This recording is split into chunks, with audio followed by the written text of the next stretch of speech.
Well, hello everyone, and welcome back to the costumeco channel. And today I have my wonderful guest, Jed Rivero.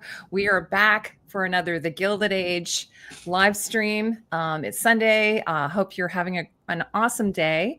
And, we had the season finale, so we're here. This would be the day the show would normally air. So hopefully, if you guys want to hang out with us, we can review the whole season. And Jed and I are also going to dig into some of the costumes from the more recent episodes. I have lots of pictures. But before we get to that, let's say hello to my wonderful guest, Jed. Hi, Jed. Hello, Heidi. Thank you for having me again. I can't wait to dish about the finale. The craziness is taking us into season 4, right? Because it got renewed. Yes. All right. I don't know if we have a date yet. Going.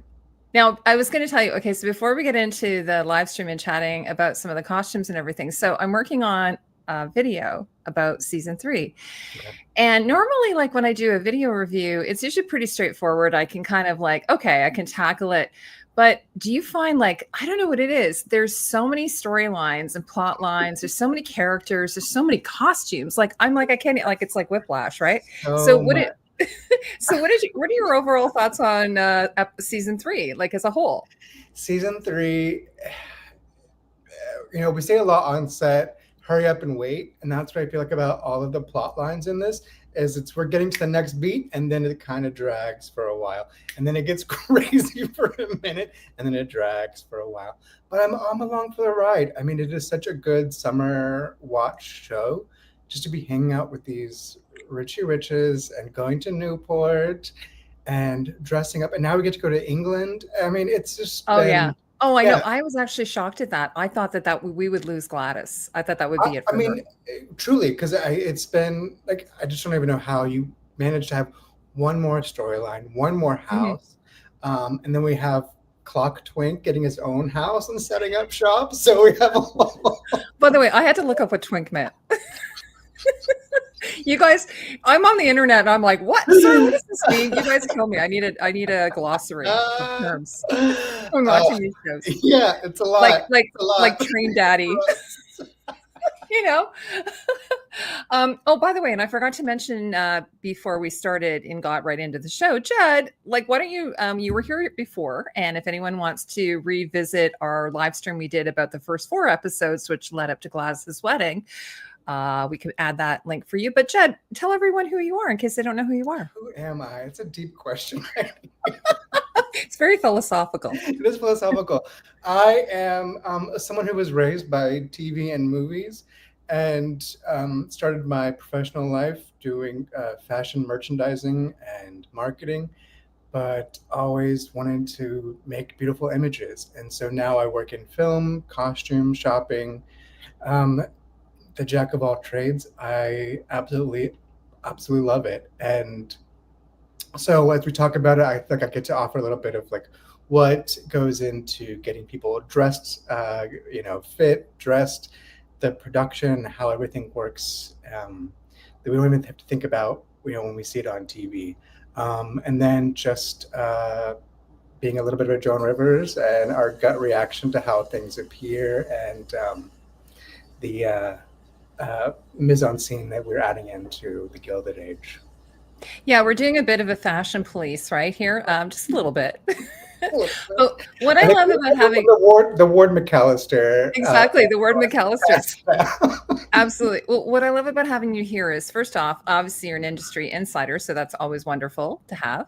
But also, you have such an amazing eye, and we were chatting about this last time I had it. Like, Jed has an amazing eye, like it's incredible. So I love having another person, because a lot of time, even me, I think you know this, when I'm working on a video or even just doing an Instagram post, I'm by myself. Like, I'm just in a room by myself going through hundreds of images and being like, oh, look at this. And then being like, who's this crazy lady, who's talking about this thing? I do not envy you. And like, why I love film is because I love working with a team. Because it really takes all of us to get it together and then be able to look at something and be able to put it through.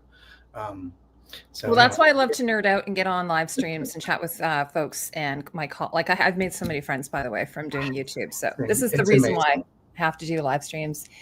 And but anyway, so about the show. Okay, so we were talking about It is a summer guilty pleasure. It's been it's so fun that you watch the behind the scenes. It looks like the cast are having such a blast, right?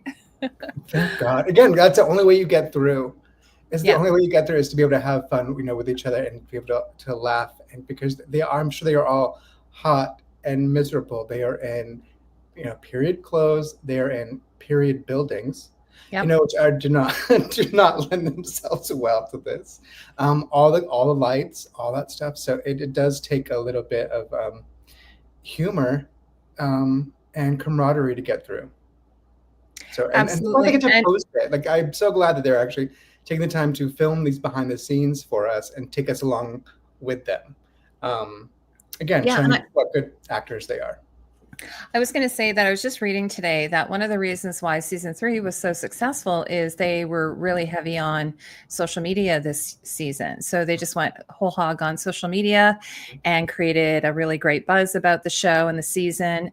Now, were there any particular storylines that sort of spoke to you, or was there any, or did you find any of them kind of landed like a lead weight? Like, what were your sort of thoughts on the show as a whole? I mean, overall, I'm interested in I guess in Gladys because I feel like for so long Yeah, she was just stuck in the corner, and I mean, she's a 30-year-old actor playing 18. I know So it's so funny, right? Yeah. yeah, just right to see her growth into becoming the lady of the house and to have a strong storyline of her own that wasn't just you cannot be an adult yet. You cannot make your own decisions yet. So after her Napoleon resistance, where she Yes. tries to So many stand up, comments on that costume, by the way. where I she saw gets so many struck comments. down. Yeah. And they That hated was her hat, hilarious. which I kind of liked. Sorry, I loved it. I Sorry. loved it too. I thought it looked like a little boat, like when you do those Yes, paper boats. absolutely. And then I forgot, oh gosh, I forget her name, but the return of the maid who got married and now Oh, Enid Winterton, Mrs. Winterton Mrs. and, Winterton. Yes. and her alliance Oh, with I Oscar, know. I think I'm sat for that next season. I can't wait to see that. Absolutely, Um, great alliance. oh my gosh, we'll talk about her costume, I hope. Yeah. And I'm really excited for, uh, gosh, just to see, like, I feel like we're getting the next generation is setting up their households. And so I'm excited to see how that develops. And then we're going to go kind of into what it means. I think more the upstairs, downstairs is going to transition a little bit more in those households because, again, they're more aware of class differences and stuff. So we'll see how we get to see maybe some of the downstairs people in their casual clothes, which was nice. I love actually of the costumes. I really like the downstairs costumes. I think they're really, really good. And of course, we got to see Jack in his little house and with, yeah, and with So proud of Bridget. him. Bridget came to visit. Oh, the Bridget visit. The Bridget visit, and her cute little outfit. So that's the money that we spent, like the money he gave her. I know and it's bought a so. nice dress. I love it. I love it. that. But what about Marian? Because you know how I feel about this storyline. I We think all right? feel about Marian. Oh, So Marian. Marian was a sop, right? And then she makes this huge ordeal of nothing. Yeah. It drags on for so long that I think I kind of stopped caring about them, and I'm more excited for everybody else. No, I know. You know what it kind of reminds me of? I don't know if you ever saw Orange is the New Black, and they had. So they had, I can't remember the name of the actress, this blonde actress. She's the main character who wrote the book, right? And then did you notice, like, so first season, it's just all about her going to prison and everything. But then by season 2, they just sort of sideline her. Yeah. She just kind of goes to the side and Piper Chapman. Yes, exactly. Because all of the other characters are so much more interesting and fascinating. So I feel like that Marian was originally the main point of contact, maybe through our view or through our eyes. And, we're experiencing everything through her, but now she's become so boring that we're just like, whatever. And say, like, through her costume choices, she doesn't know who she is. I mean, if that's the case. I don't even know. I have such a hard time with her, by the way. I have no idea what's going on there. If you have the picture, I would like to see the engagement dress. Yes, and I was dying to talk to you about this. Okay, so here it is. This is we got to get it out of the way. Let's get this out of the way. Let's just do it. So we normally see her, and she's very refined. She's typically more elegant. And then we're seeing her lately. She's been in more of her teacher looks. Mhm. And then we get to this. And obviously this is kind of a high point of the story, their storyline. It does feel rushed. It feels rushed to me on the pacing, the location. It does feel like they took a what we call, a satellite crew went over and shot this. But I saw this and just felt like the dress came from Zara. Yeah. Like whatever the Gilded Age version of Zara is. The ruching and the material felt cheap at that point. And almost bordering on the Bridgerton scale of costumes. Absolutely. That I This front look is so weird to me. The way it kind of bubbles out, like it's such an odd silhouette for me. And I do understand sometimes where we have that little bit of the mermaid flash, and we have the swathing of the fabric around from the hips down. It can be very elegant. It definitely is part of this time period. But my biggest obstacle with these costumes is that they're almost made, they're all of one piece. Instead of having a base layer, a jacket, a skirt, a bustle, all separate, mix and match, which these women would have in this time period. It all looks like it's built from top to bottom, and it's very flat. So it feels like they added this scene in, or they brought this scene up. It's so plain on top, so busy on bottom. So I don't understand one. I mean, I don't like it at all, but I don't understand why it's in this person's closet, because nothing else that she's worn would, to me, indicates that this is what she would be wearing for what she kind of knows is a special day in the park with George, right? George is this. Yeah. I was trying to figure out, is there a dress under there? And she's just added this jacket. This is what I was trying to figure out, because it doesn't look like an ensemble that you would buy at the store. Or that's why I feel like it's a mix and match thing. A mix and match, yeah. They just tried to make. That's whenever I feel like it goes into the Bridgerton, camp, where you're dealing with the high contrast colors, and then the very different materials, no flow, which could pop in a Bridgerton. Maybe you bring some of the pink in through the lapels or something, but here it just doesn't make sense to me for this character, for this scene, for this setting. You're going to be seeing her in full because it's going to be on bended knee proposing, and I mean, pass. Yeah. What my feeling for this was when I first saw it is that the jacket is very structured. Yeah. And very origami like, like folded, pleats. And then the skirt is very soft and drapey and those swaggy sort of pleats. So it doesn't really work to me together. Like, it's not like the jacket looks architectural and then the skirt looks very soft. So it goes back to that tortured. It just feels very tortured to me. Yeah. I want to be this. So, I have a few comments. Hello, everyone. Natural says, am I late? No, you're not. You're here just in time. So now, Natural says, apparently the proposal was filmed on a turntables. That's why background moves. Oh, that's really interesting. Some insider info there. I agree. I don't like Marian's clothes. Oh, sorry. Go ahead, Jed. Go ahead. Oh, I love that aspect. A ratio of them changing that background, rotating. It is a special moment. Between the two of them. But you're in a place now where there is no background. Nothing else is happening. You're in a hammock in the park. It all feels to me thrown together. Yeah. And then Black Eyed Lily says, I agree. I don't like Miriam's clothes. I hated her dress for the ball in the final episode. So, which I don't know if you want me to. This was the biggest disservice to me. And then the second one was the dress, where I think is where she is comforting Oscar with the bust line is so Here, this one. Okay.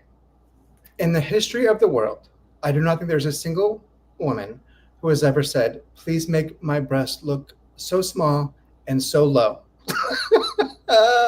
Can you please make them look flat and low? But somehow this dress has managed to accomplish it. Here's a I'm photo baffled. of I'm it. absolutely baffled that you would put this on somebody and think it is attractive in any way. Yeah, someone on Reddit said they saw a fashion plate like this. And that is very possible. But one of the things I was going to mention, well, first of all, it looks ill-fitting as well, right? Like the way it's all bunched up here. But again, I think, yeah, it's the way it sat. And I think if they raised that piecing up to her bust line, great. Then it's like, more of the Madam X I silhouette. think that would have been really nice. Totally. And this is a beautiful material. I mean, absolutely scrumptious, but she looks like E.T. I call this the E.T. chest. The extraterrestrial. Yeah.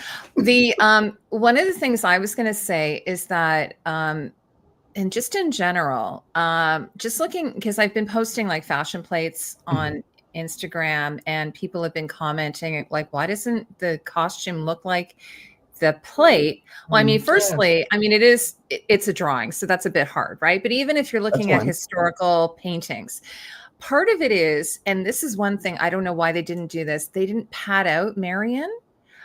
She's not busty.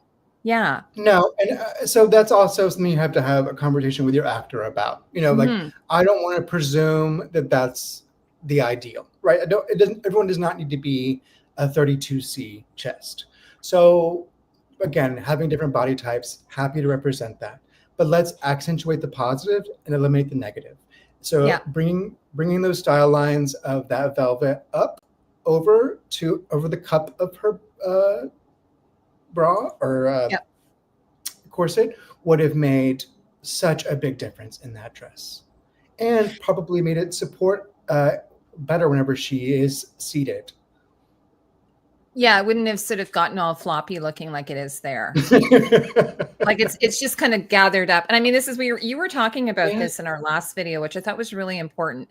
Like, you have to know what the actor's going to be doing. So this is a very pivotal scene where she's comforting Oscar, and it's very emotional. And so it's just like, maybe we need to do some tests in the fitting room, sit, stand. Like, even for instance, I went for a bra fitting the other day, and she said, Heidi, let's stand, but then I want you to sit.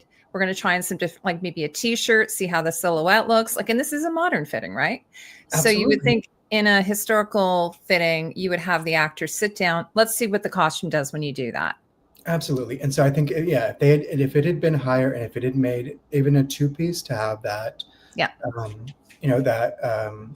printed material just be the bodice and have that dress be an overlay, great. You would not have had the same problem. That being said, by the way, I am really happy to see, just looking at this now, that they put Miriam in a purple, because, they've always had her in the blue and the yellow, which gets a bit tiresome. Because, I mean, again, I don't know how the old the actress is, but she's supposed to be older than Gladys. Gladys is supposed to be 18. I'm assuming she's supposed to be like 21, 22, but she's not an ingenue per se really anymore. So it's nice to see them putting. And then she's also the independent thinker, right? She's the one who wants to be, a teacher, and throwing away the conventions that are brought about by, Agnes and that. Yeah. I'm kind of like, so I think regarding what Natural's saying, you don't have to have the perfect body, but the silhouette should look perfect. Padding can help that out. And what I was trying to say with that, so I wasn't trying to criticize. I think you know that, Jed, about me. Absolutely. But, so when you're looking at a plate, like a fashion plate, like French fashion plate or something, I think what it is they had this ideal hip to bust ratio, right? Waist hip ratio. And so if they wanted to emphasize that really nice snatched waist, they would pad out the bust a bit, and they would pad out the hips a bit. Yeah. And it would create this, illusion of this beautiful sort of, thing. But, and I've had discussions online with people before, because I would never want to body shame anybody. But that's sort of the idea, that at that time, that's what their ideal was. And every, like you say, you'd have a bustle. That gives you a big, which is the whole point, right? What do they call that? They call that a trunk or something? Yeah, that's your trunk. And but that's why you have the conversation with your actor. What are you comfortable with? Number one, just for comfort, and then two, what are you trying to portray? Where it's just below the bust.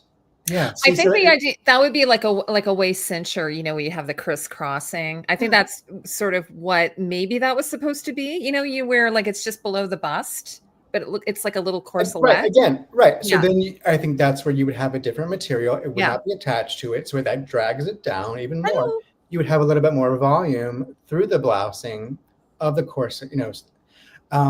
So that same point goes on to whenever they move on to like Danae and some of the other actors who do have a natural trunk that Yes. they're then just applying a bustle on top of.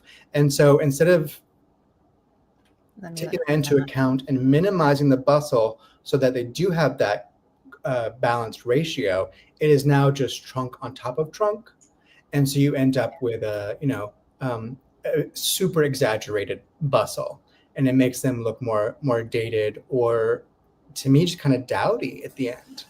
I think we talked about that fabric before, where it's a repeat, where it's so busy. But This one?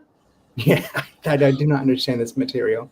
I actually, well, I mean, you and I chatted about the fabric before. Like, there's this one fabric. I have to show you this one. This is Gladys, and I don't know what is going on with this, but it looks like they've taken a green lace and made it into an overlay over a printed floral fabric of some kind, perhaps, and then added this like Chantilly lace collar. But the problem for me is, first off, the lace looks plastic. It probably isn't. It might be a synthetic, but there's some weird choices on fabrics on the show, right? Like this one. I agree, because again, it goes between something natural and then period, and then something that is more, again, in the fantasy Bridgerton world of things. Also, the color combinations have been extreme. And it's one thing if it is across the board with your cast, but it pops up randomly. I understand here maybe we're trying to make Gladys seem like the breath of fresh air that is going into this very dowdy English manner. Lady Sarah is almost, very Victorian with all of her clothing. I have a picture of her hair, by the way. Yeah. So the balance of what you would see, Gladys, and I think this is very elegant. We still have some issues with the padding of the bust, as you said, but this is a good representation of what I guess you would say this established English aristocracy versus the new the what you call it, dollar princesses. That's our visual cue for the two of them. However, I feel like Gladys is instead of looking like a breath of fresh air, she ends up looking like a nouveau riche. And so I'm kind of siding with Lady Sarah, where she does look like she doesn't know what she's doing. She looks like she's wearing evening dresses during the day to go walking in the garden. Yeah. And then it's garish. I mean, that's, at the end of the day, to me, it's garish. Yeah, I was actually, this particular fabric that Gladys is wearing is called like a cloquet or clock fabric, depending on how you want to say it. Cloak, which is like, it's kind of like blistered, and then it's got so I was looking it up. They did have cloak fabric or matelassé type fabrics in that time period, but this is so contemporary looking because it's this lemon yellow and then it's got this silvery motif within it. Right. And then instead, if they had decided, okay, we really have to definitely use this fabric, I think even if they didn't go with the shimmery lace, that might have, like a soft creamy lace or something, perhaps it wouldn't have been as strange looking. But this one, I call this the WTF dress. I don't even know what to say. I don't have a problem per se with the silhouette, but just the choices of fabrics are just kind of bonkers to me. Truly, it's to me, what do you say to the top tier of this? To me, would be Crimson Peak. This is like the Crimson Peak knockoff. Yes. Yeah. I love Crimson Peak is one of my favorites. And I mean, Kate, you have to remind me what her last name is, but she's wonderful. She's doing the new Frankenstein movie, but she did push the envelope a little bit, but she still kind of pulled it back and kept it grounded and real. I think, it became a little bit of a a fable, a storytelling, then A that's what they fable. were. That's what they were going for. It is absolutely Yes. delicious. Yeah. Here, it does feel comic book versus fable. Jed, we have a few comments here. Great comments from everybody, by the way. Yeah, keep them Yes. coming. Okay. So first off, I wanted to say hello to hello from me and Jed. We're saying hello back to you. Yes, patting on the shoulders would help too. Exactly. All right. So the color combos in the 1880s were wild. I have to agree with that. I have been looking at some of we were talking about either the paintings that we saw or some of the sketches that I was talking about, the fashion plates, I should say. And that's one of the things, like, it was so great because there was this freedom, Yeah. because it wasn't a unified culture of fashion. It was regional. It was, you're going to your dressmaker and picking out things. So definitely we can lean into that. Sorry, I want to just come back to us here. But at the same time, even so, when I'm looking at the fashion plates, there still seems to be a symmetry there. There seems to be like a balance. Some of them were really wacky, but perhaps it's the use of some of these modern fabrics that are kind of bringing it into that Bridgerton world a little bit more. Because I know they use some really crazy fabrics and stuff on that show. Or the other comment. Not to say Bridgerton, it's just it is its own thing. Like it is its own high thing, yes. fantasy, and here we're kind of just in I think a soft historical world. We're not adhering completely to historical truths. They should still be artistic, and they should still help underline who the character is. And so Marian has completely lost that. Oh yeah, she's lost the plot. Sorry, girl. But then, so Banyo says the costuming can be so right. Like, yeah, sometimes they nail it, but then half the time it looks like they went into the discount fabric bin and just closed their eyes and said yes. So I don't know. I have no idea what is happening there. One of the things that is interesting, if you guys are on Instagram at all, like they have a lot of the behind the scenes, which by the way, I really appreciate that. I appreciate that so much. And also a lot of the creators who have worked on this show. There's so many. And I'm doing in my next video, I'm going to try to shout out a bunch of them because I really appreciate them. Eric Winterling being one, for instance. Yeah. So it's really interesting because one of the things they do, I think they just play a lot. Like, so the Kasia, she'll do. So grateful for. So she'll do a really sweet little like kind of rendering, just some of her ideas down, and then in the workroom, they'll have either the actor or they'll have a mannequin or a Judy, and then they'll just start draping. And I actually really appreciate that. It's very organic feeling to do that, but at the same time, but you can't really necessarily nail it. If you're playing, like I think in like, for instance, maybe if you're doing a fantasy or sci-fi or something like that, you could probably get away with it more. But when you're trying to nail a look, that's very challenging if you're just sort of like playing with different fabrics and colors and that thing. I'm not really sure. What are your thoughts on that, Jed? I'm going to defer to Miss Diana Vreeland, where she says, she's against no taste. So we're happy to have that.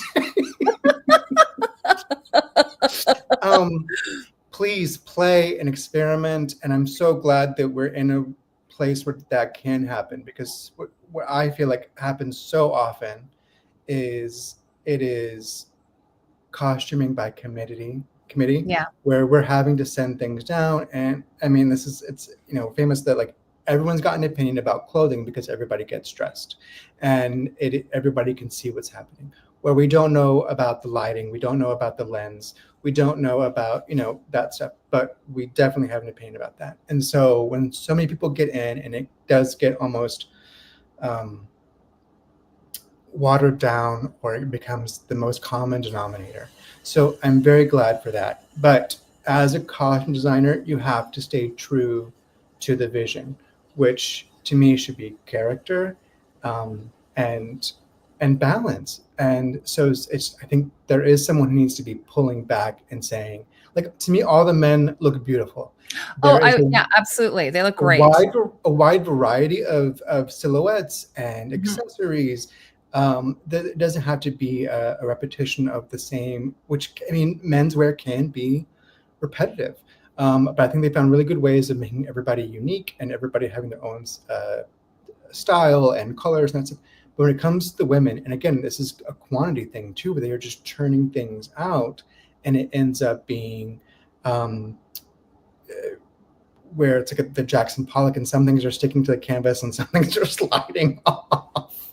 Yeah, actually, what you were just saying is a really great point, because I had the Severance costume designer on, and they've just finished season 2, and it's like probably one of the most solid designs. Like, it's just so perfect. Cohesive. And so cohesive. Sorry, what's that? It's so cohesive. It's so cohesive. They have their ideal, and everyone is committed to doing that. So one of the things that Sarah said, she's the costume designer on there, she said that they would have actors come in and have an opinion on their outfit, which is, fine. It's collaborative and everything. Great.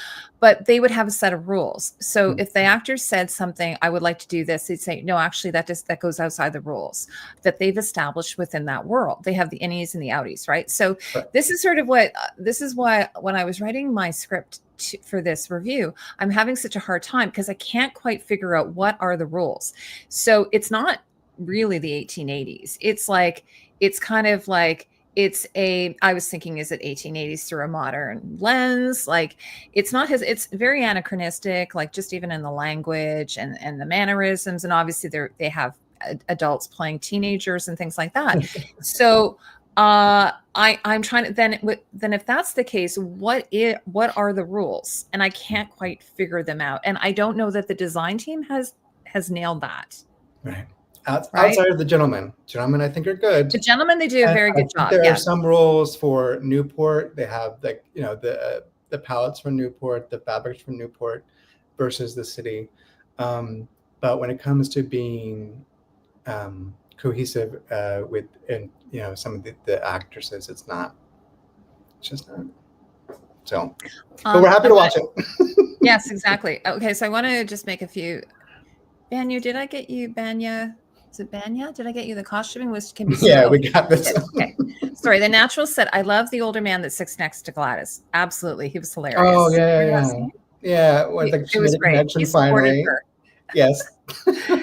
She had an ally there. And this person, so Black Eye Lily says they love the hats. So what do you think of the hats? I think overall has been a great addition. It's one of those things that we don't get to play with much in our current world. So hats are something to look at with a fresh perspective. And it truly is the icing on top of the cake. To me, that is play when it comes to hats, because it is so out of our realm that it does get to be playful. And I don't think I've had any sort of sticklers with the hats on this show. Again, it's just the color combinations. I have no idea who's making the hats. Like last year, I thought it was JS Esquire. I don't know who's doing the hats. There's no one who's claiming it. They may have an in-house milliner who's hopefully doing I again, keep artisans employed. They should have a team of milliners. Absolutely. I agree. And the other thing is, a lot of times I know costume designers will have to battle the cinematographers and DOPs and so on to have hats on people. So the fact that they were like they're in on it. Yeah. And then, for the galas and the balls and things, all the ladies have tiaras, which does seem weird to me, especially, Gladys seems like the one who should have a tiara, but all these other non-royals wearing tiaras, I always thought was sort of funny. Yeah. And again, I think we're doing it with it's really about the brim, right? So we're doing with the shorter brims. Everything is more pulled back. It's the piece. So that's why I think we're getting better. It's better for the lighting on that. Linda says, just contact Grant Wiley Casting. I did, and I was in season 3 in a bustle, and well, at least my arm was in the scene. Oh, that's awesome. Congratulations. And I was way in the background in another, but that's cool though, because you got to be there and you got to experience it. And I've heard from background players that it was really fun getting to wear the costumes. And I'm sure, hopefully you got lots of pictures of yourself in your costume. Yeah, well, you're not supposed to, but maybe you did. Yeah, I've seen them. They post it all the time. After it comes out. That's after the episode. And hopefully you're able to stay cool. And again, I love my background actors, and I love working with background. It's the time that we kind of, as an aspiring costume designer, it's where you get to play, and it's where you get to touch I mean, to be with a lot of different silhouettes, a lot of different body types, and see what works. But it is hard work because you're on set longer than any of the other actors are, and hopefully, people are caring about your comfort and your temperature and your needs as well. Yeah, I just want to say hello to my friend Bex is here. Hi, Bex. Hi, Bex. We're talking about the Gilded Age, and Santavia is here. Hello. Yeah, apparently non-royals can wear tiaras. It's okay. It's acceptable. Right. I think it's just a evening. Yeah. An evening thing only, though. Yes. And Natural says that the green dress sleeves are getting muttony. So actually, with that, Jed, I don't know if you saw some of the pictures I posted online, but I just wanted to call to your attention these. So, speaking of the period, so like Gladys, like this is one of her outfits that she wears when she arrives in England to the, which is a nice callback to use the tartan. I loved actually, you know what? There's not a lot of tartan in the show. So it was sort of nice to see some tartan. Yeah. But anyway, so I found this plate. This is one of the things I discovered when I was, going through hundreds and hundreds of plates. So you can see sort of the silhouette. So somebody was asking me, is she not wearing a corset? And I'm like, no, she is. Yeah. Now we do. This is a spoiler. Well, no, probably at this point she wouldn't have known she was pregnant. But anyway, but they're not like, they're not doing the serious tight lacing on these corsets. They're, for the actor's comfort. So, right. And again, I think that's what you're saying. If they had padded out the bust, if they had raised the sleeves, because the sleeves look almost like pajama sleeves. They're so deflated. They're really weird. Like, and they would have. It's wool. I mean, it almost was like fleece from here, but. I think it's like, like, I don't know, when we used to work in costuming, we used to use this synthetic fabric. We used it for everything. And it was like shiny on one side and dull on the other side. That's what it looks like to me. I don't know what it's called. But I think it's the standard Halloween costume material. It is. We used to use it in theater all the time. Yeah. And anyway, because it was inexpensive, right? So, but also I think that they would have, and I noticed this in a lot of the cap sleeves when they did it, they would have put like a little poof or something in there. Right. But this is what I wanted to point out. So of the 3 silhouettes that I found that were Gladys's, they were all 1890. So they pushed it quite a bit farther, right? I mean, they did give her a bit of a bustle here. So for instance, this one here, this is another one I found, is 1890. And then this is like my favorite, is this one. This is also 1890. So we're kind of moving away from the bustle. It just looked so tortured, and it felt my number one word for the adjective for the show, but yeah.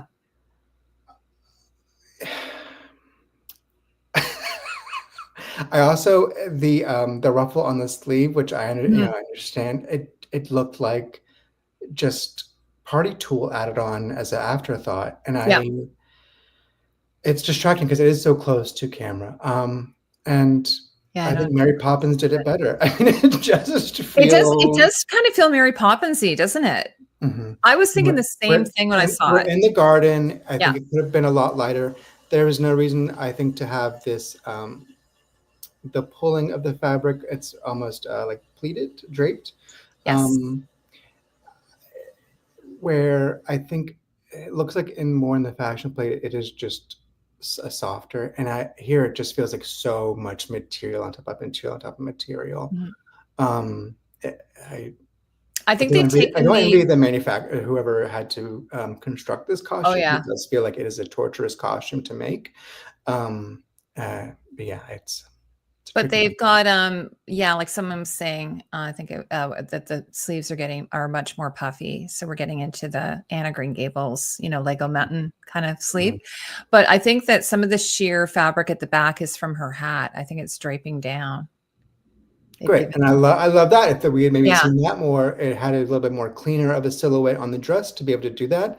I love that idea, especially with her being in the garden. So here it is without the hat. It still feels like it's just so much going on at one time. Well, one of the things, by the way, I was going to say, this is so cool. I don't know if you can see it in the fashion plate, but there at the very bottom, you can see the back. They have a little back illustration. Maybe. How lovely. Sorry, I zoomed in here, so you can't quite see it, but it shows that, like, see what they did here? They made it they made it kind of like gather also at the back. Mm-hmm. But then they put a zipper, or sorry, hooks and eyes in there. And it just sort of broke the illusion where, so if they were going to do that, it would have been maybe better to have it just be, smooth. A smooth bodice. A smooth bodice at the back. Mm-hmm. And then if they wanted to have that overlay in the front. But in the actual because people have been discussing this, in the actual plate, it said that the hooks and eyes would have been under the sleeve, under the arm, like on the side. Oh, interesting. Yeah. So I do wonder, I mean, I understand, again, for actors' comfort, they'd have to, okay, how are we going to get these actors in and out of these costumes? And for ease of fitting, because, that's like, you're dealing with millimeters for it to look great. And the easiest place is to take it out of the center back instead of, left side seam, I would say. Let's see what everyone else is saying here. The costuming okay, we already got that. So I have to scroll down here. Yeah, someone was talking about Gladys's hair. Like, I'm not as much of a hair person, but okay, let me see if I can pull that picture up for you guys. Where is she here? Is it this one here you were talking about? maybe Lady Sarah. Evil Lady Sarah put her in this. Yes. Or is it this one you're talking about? I guess it is fuchsia lace. It is almost infantilizing her again and making her like a child. So it just, it's she's not fitting in. There's a lot going on. We could chalk it up to character and saying she's finding her footing. But I think by the time she gets to that garden scene, she should be a little bit more pulled together. And I think it could be a better fit. Now, what do you think about some of her outfits when she comes back to America? I might as well continue with her. Where is she here? So there's this one here. This is sort of like her little walking suit. Yeah, I think this was a better choice. It feels like a travel outfit. Travel, yeah. Again, our hat is great. It's higher up off of our face. And it doesn't match exactly. And there's I like whenever things aren't a set always. This feels like it would be part of her closet. Yeah, and I think her and Hector look nice together as well. He's wearing like a light suit, which is nice because it is warm at this time of year. And again, the Newport rules. And yes. Again, I don't know if we're supposed to like him or not like him. I mean, it's like we had to hate him for 3/4 of the season, and now he's a good guy. So this poor actor really has to do a lot. I know. I think there's an issue with his pants length, but otherwise, yeah, he looks great. He looks great. And then there's her almost showing here a little bit. What's that? Almost like she's pregnant. I was thinking that too, because this is before she tells her mom. Yeah, we're alluding to it. Yes. Maybe. But where is I wanted to know what you thought of this outfit. Oh, I think this is lovely. Again, I would like to see the cap sleeves again could be raised higher. It could be a little bit fuller to balance her out with her hips. And I do think this is tricky when you're layering those materials on top of each other, because I feel like the sleeves should be a lighter material and a little bit more fitted, again, to help with that silhouette, if anything. And I wish there was almost a sheer version with that same pattern on it that you could layer underneath. I love the bib. I love the crisscross. I think everything is really falling into place here in the best way. And she's starting to look more like the lady of the house. Like, this is a mature, but still a young look for her. Yeah, because lilac tends to be her color. So, they're adding in this plum or these, like even with this one here, they're adding in these sort of like that lilac always seemed to be her color. So they're adding in some richer florals into that. They almost look, this is a similar, I don't think it's the same fabric, is it? The dress fabric? Similar. Yeah. What I think I would have liked to have seen is maybe them pick up the skirt fabric somewhere in the bodice as well. I don't know. Yeah, I think if you could have done it maybe underneath the bib and then have that crisscross go over it as a continuation of the sleeves, pulled that through, it would have been I think the simplest way. You could have minimized that bib a little bit.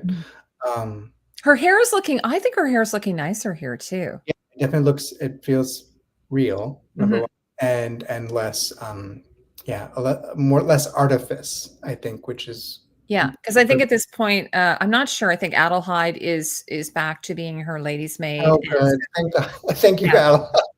Adelheid. I'm sorry, that character gets on my nerves. I don't know what it is about her. It's the gung ho-ness. I think She's a so. very gung I don't know if ho. it's you know what I don't know if it is, it's her voice doesn't sound like it fits in the world or something. I Okay. don't know, it's really hard because some people have Yeah. like a slightly affected accent, and then Julie, some yeah. people sound like very, very modern. So Mm. whereas Bridget, I think, well, Bridget obviously is Irish. So but yeah, I don't know. There's some anyway, so maybe we'll be stuck with her, maybe we won't. Now we have to show you this one though. This is her her gown, which again is very similar kind of to the dress she wore last season, except it's in sort of this blue turquoisey color. Yeah. Yeah. I mean, the color's a little bit too acidic for me. Mhm. But I enjoy it.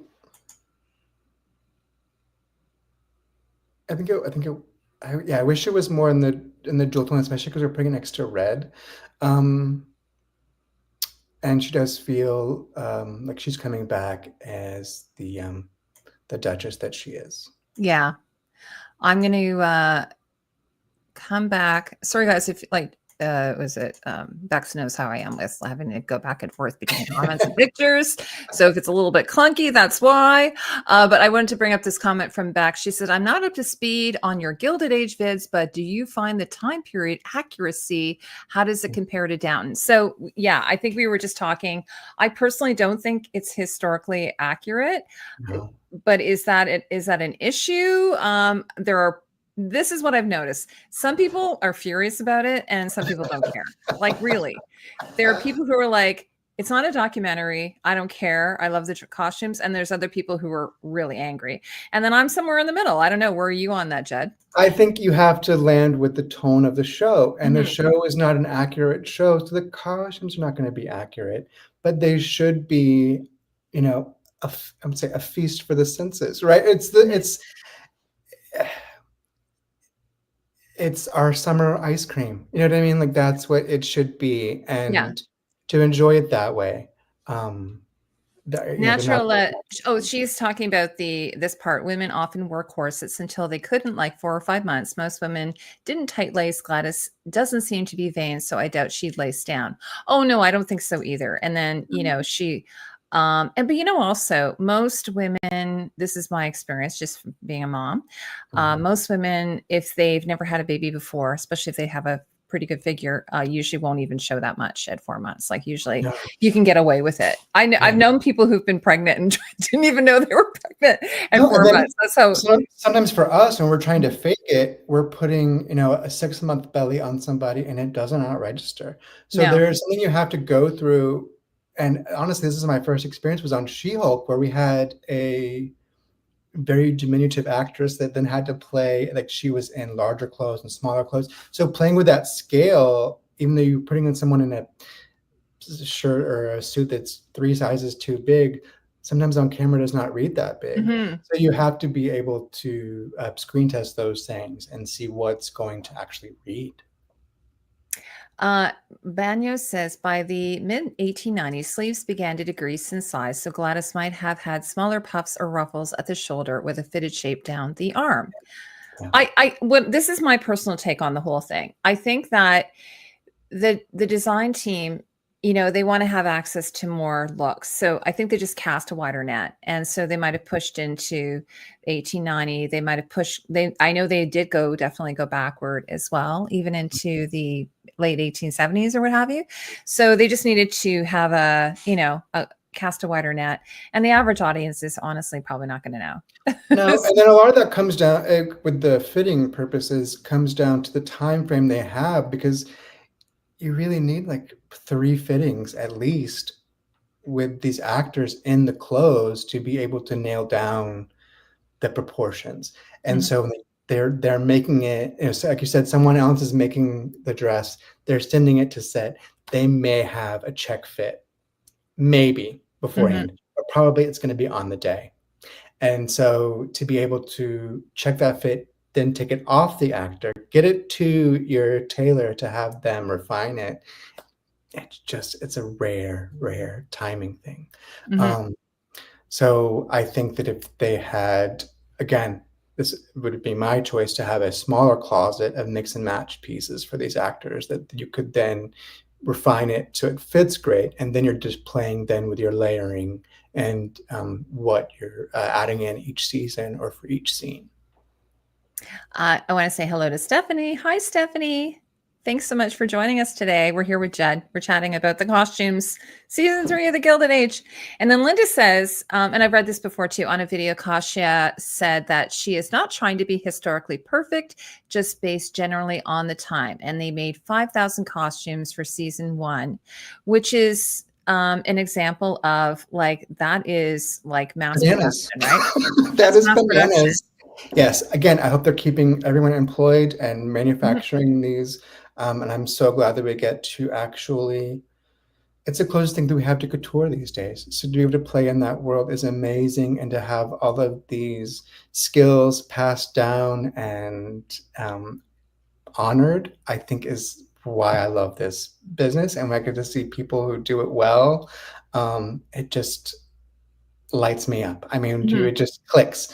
So it's just a matter of having the time to refine it whenever it's locked in, because once it's on camera, it's forever.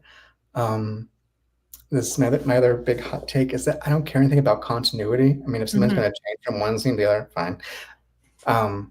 Make it the best it can be every single time, because that's going to be what people are going to notice. Oh, by the way, Beck said we talked about this costume last time. She liked Gladys's portrait dress the best, that creamy one with the green sash With the and green sash. the brown gloves. Although Jed pointed out in our last live stream that was not for her portrait, but when she was wearing the dress, the back was kind of a mess. Someone wasn't behind her keeping tabs of the sash. It was all floppy and stuff. Which is I'm probably the person who after saw it, I'm like, oh my god. You never know what's going to be on camera, right? You just don't. Like we just had someone said their elbow was in it. That was it. But you could have been established. You could have been like, very important in that in a scene, and you have no idea what's going to happen. Right. And again, what happens, I feel like what happens to me more than more than not is I'm trying to keep it the best it looks, but I'm not told that we're going to camera and they're just rolling. Mhm. Yep. Or there are certain shows that have 3 to 5 cameras rolling on a scene at one time, especially when you have that much coverage of all of these actors. That the other thing that happens, I'm sure you're all familiar with Video Village. Like that's where the director lives, that's where the script supervisor lives, and they have monitors set up for them to see. But very rarely does the entire team get to see all of the cameras and what they're taking in.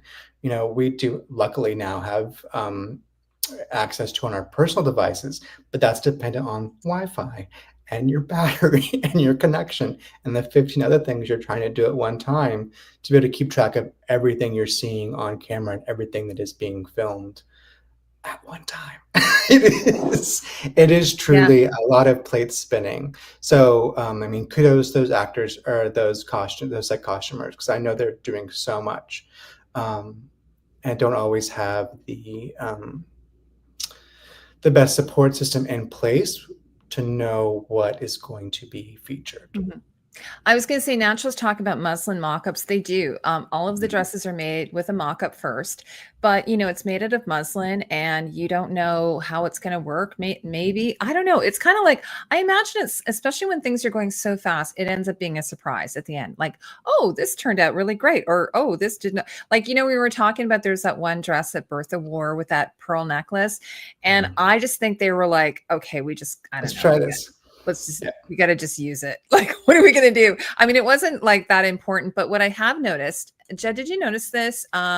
This is something I really, truly appreciate, especially given what Linda said about the thousands of costumes that were made in season 1. They are now at the point where they're reusing the costumes.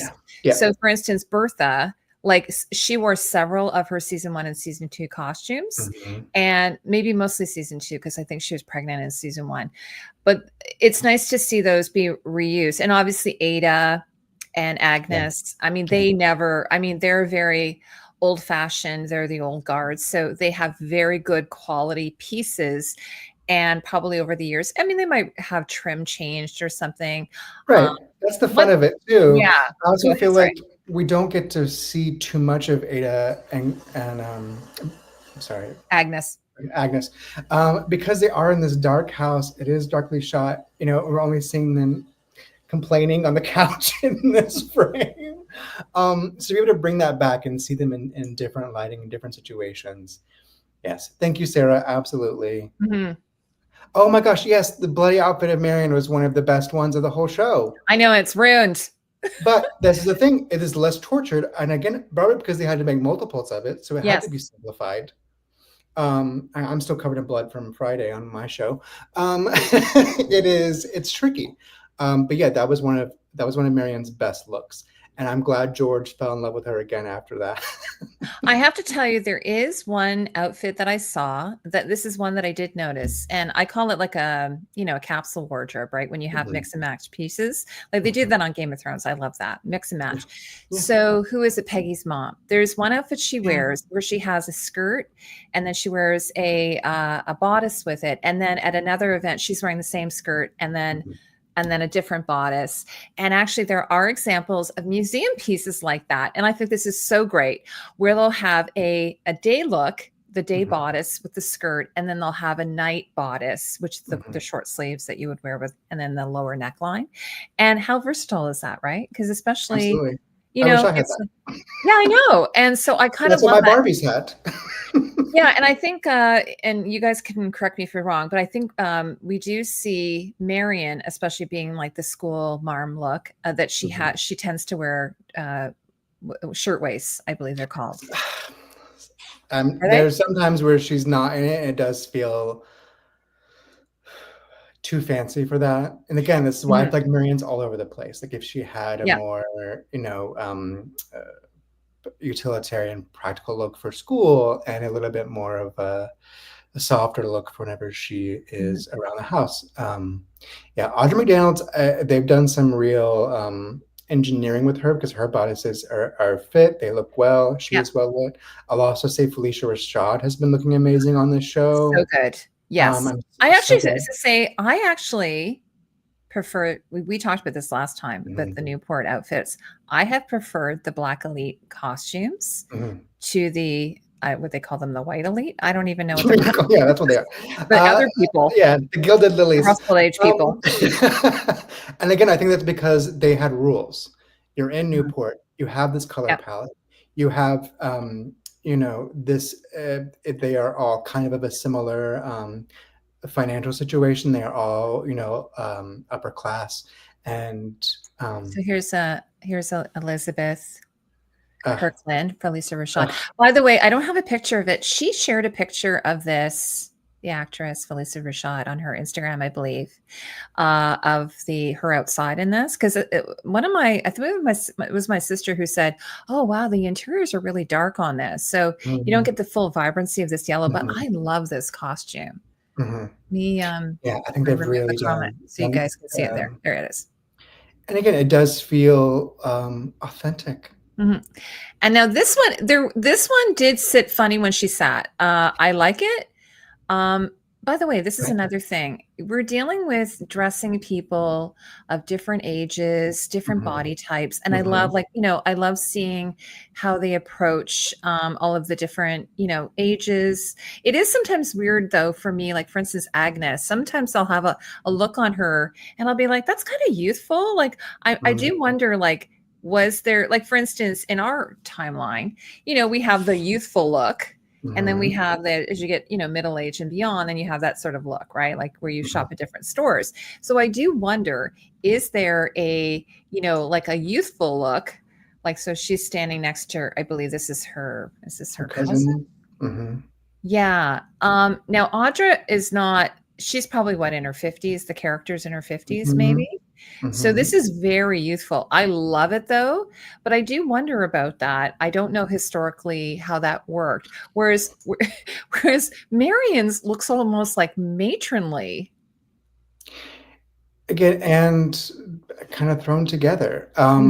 Agreed. We have Aurora, again, it had some real winning pieces here. This feels authentic. This feels beautiful on her. By the way, this is like the draping on the top of the dress on Audra. I thought that was unique in a way to be playful and experimental. Maybe we could have gone a little bit bigger with the sleeve. But it didn't read as playful to me as I think Yeah, for well, you. what I was going to tell you is, okay, I didn't discover this. This was actually, there's a really great account on Instagram called The Corseted Beauty. I recommend everyone follow her. So she discovered that this is actually inspired by this dress here, which is, Mhm, this is it here. It's like an mhm. absolute stunner. It's actually, it's a House of Worth dress.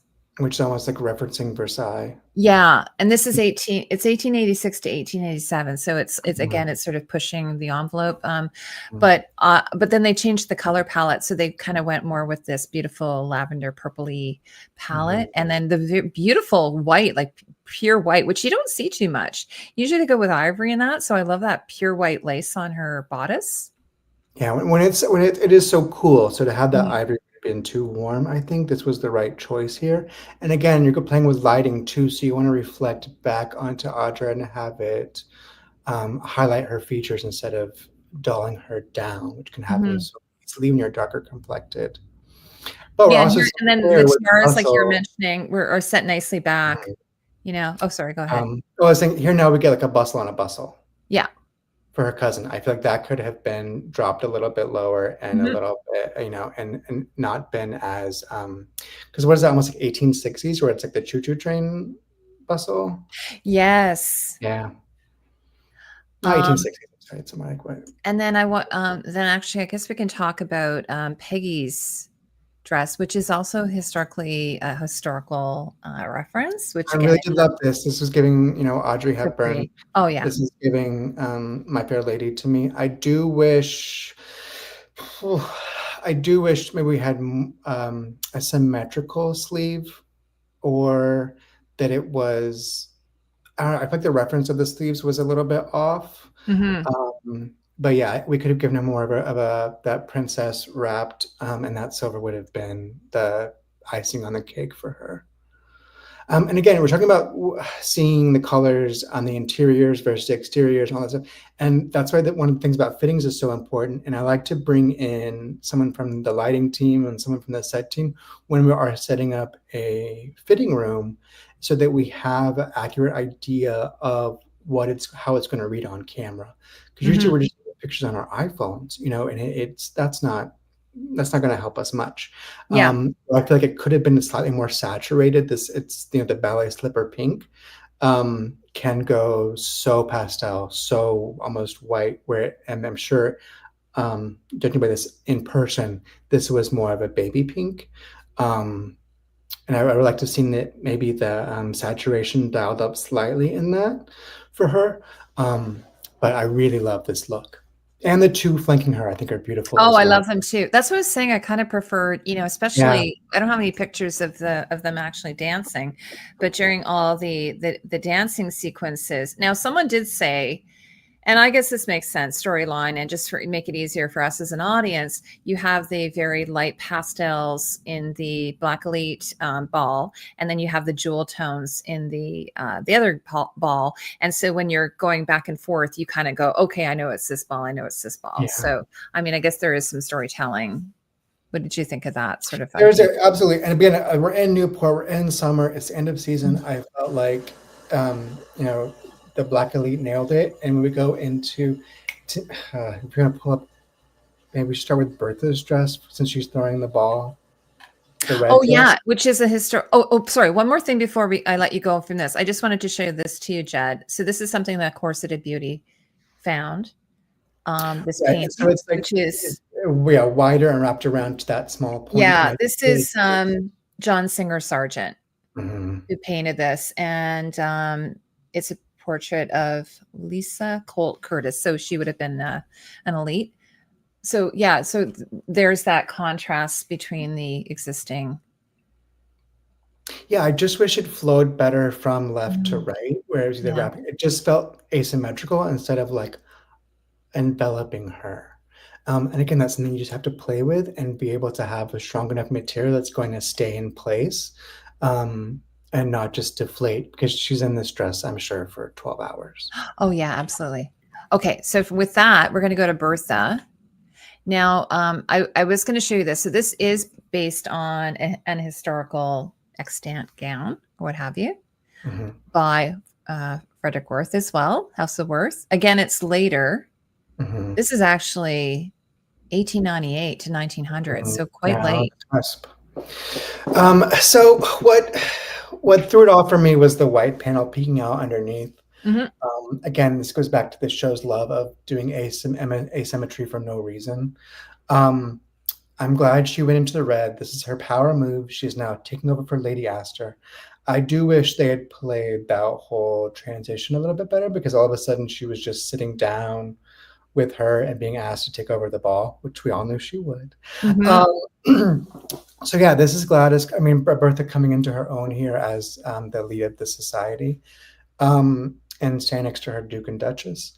However, just the white feels arbitrary again. Yeah, and actually the one on the right, I don't know. I have actually another picture of it, of the original gown here. So they did a solid skirt. This is the Frederick Worth one. Yeah, and so put the white on the left-hand side to make it balance out with the white on top of that, which then it needs to be a peekaboo of the white and not an overlay of white. Just to keep the cohesiveness of what's this dress trying to do. I do love this tassel cinching on the bodice. That is something I want to keep in my back pocket. Absolutely. Also, this looks like velvet to me. Does that look like velvet? Yeah, it looks like whereas this is like not. This is like a brocade of some kind. Yeah, it's a brocade. This is from Torelli, by the way. Yeah. Velvet wouldn't be for summer, so it's nice that it's a little bit lighter. Again, to me, this is just a balance factor. Yeah, they do love the asymmetry. Now, that being said, because I mean, some of the stuff I'm like, oh my God, that's absolutely bonkers. But then again, I looked at some of the plates and I'm like, whoa, that is nuts. Like they're mixing like pleating with lace, with like color blocking. Like, people were, complaining about Gladys's little escape from home outfit, runaway from home outfit. But it had all the color blocking on it, which you see in like these plates, right? So I was kind of like, I don't know. I like that costume. I know some people didn't like it, but we support it. It's got our thumb of approval.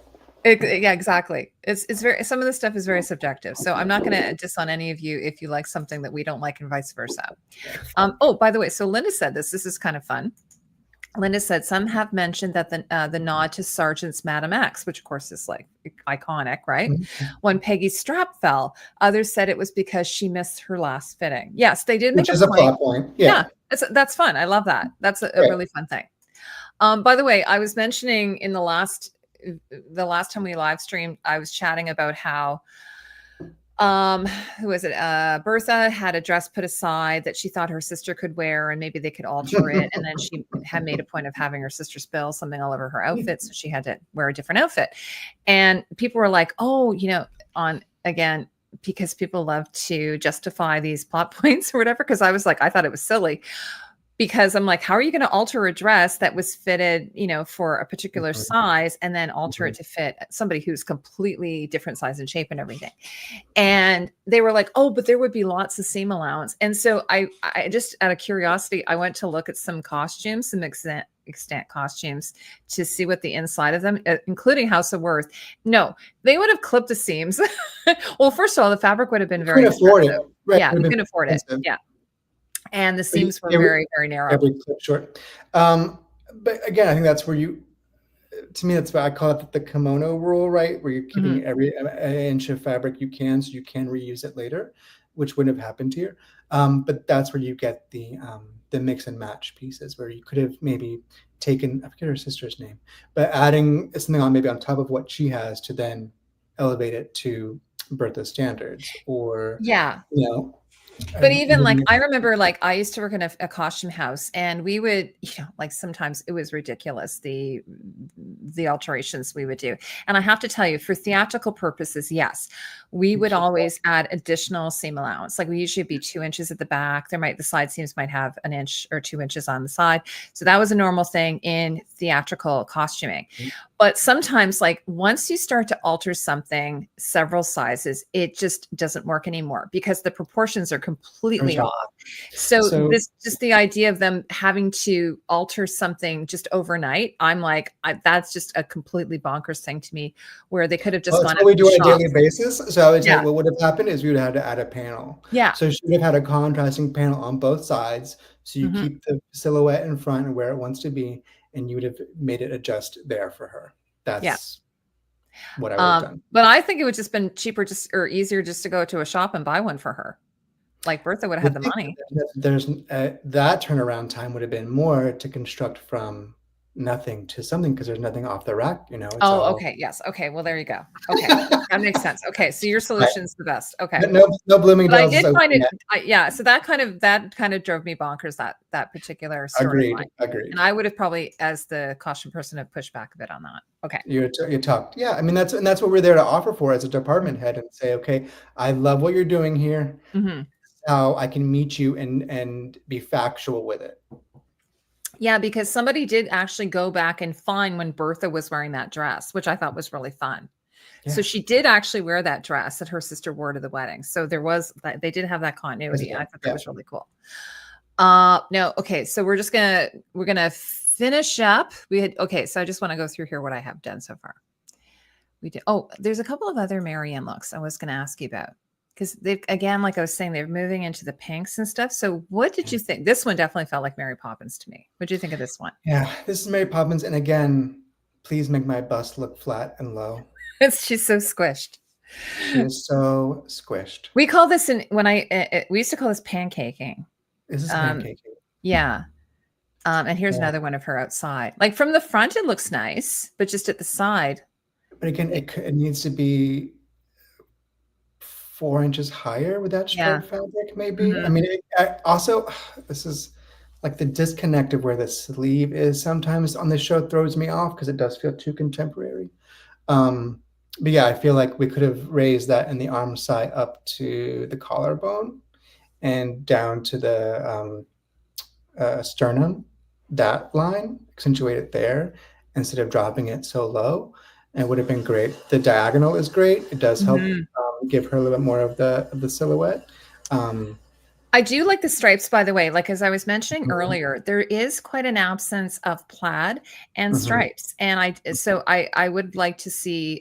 And in the plates, there's so many of them. Like there's tons of stripes, and sometimes the stripes are made from the fabric. Like they create the stripes, which I love to do too. Which I love. Yeah, it's or from ribbons. It's just so lovely, and have that show. Again, a way to repeat something you already have with just adding your the haberdashery, the little pieces on top. And then I kind of dug this costume. What did you think of this one? I did like this too. And again, with the fact that it is all of one piece, it does make this, the draping feel too tortured for me. Again, we're asymmetrical, we're draped, we're tight, we're loose, and it's a lot. So I do wish that she had just had a blouse where that jacket went on top of, and it would have felt more organic. And I wish that it was not as asymmetrical as it is for no reason. Yes, but a good balance. She put this outfit on hoping she was going to run into Larry, and look how he treated her. That was terrible. She kind of deserved it. I was trying to think what's going, we were trying to like, what is Marian doing? Right. This one, I did think, okay, I gotta put something on really good here to go over to the Russell's house with. Yeah. And then the other thing I felt bad for, and then the other thing I felt bad for is this outfit, even though it's slightly ill-fitting, she had to leave early. She had to take Aurora home. Like, but she didn't want to be there anyway. No. So. By the way, someone was saying that you know how George gave money to Peggy's fiance? Dr. Kirkland. Dr. Kirkland, yes. By the way, his costumes were beautiful. I think he would look great in everything, though. Yeah, Dapper Dan. Very Dapper Dan. But you know how he gave him some money. They were saying, well, how come Marian didn't get any money? And there's been several times she's done things like to help, like she's, got pitched in, they don't even call her an Uber or anything. Like she had, everything is out of her own pocket. And then her aunt will say, why do you need to work? Well, because I'm always having to come in and rescue people. And take them home but I on think my own Bertha dime. did offer to buy a dress for her. She did, and we were talking about it. So what would the value of that dress be? That was if it was a House of Worth dress, maybe that would be a good but it was just a simple day Yeah. dress. So Yeah, maybe because she does not have the income that the rest of them have, right? She's very dependent on yeah. Now, one of the things I wanted to talk, I know we're going along here, Jed, but I love talking to you so much. I wanted to talk about Maude Adams. Okay. What did you think of her? Okay, so she had 2 looks, and I did find some behind the scenes pictures of those. So I here thought this she was is. gorgeous. Yes. Again, this is where it pumps up the saturation of the fabric in a way that I enjoy. The gloves seem, are they black? The black gloves.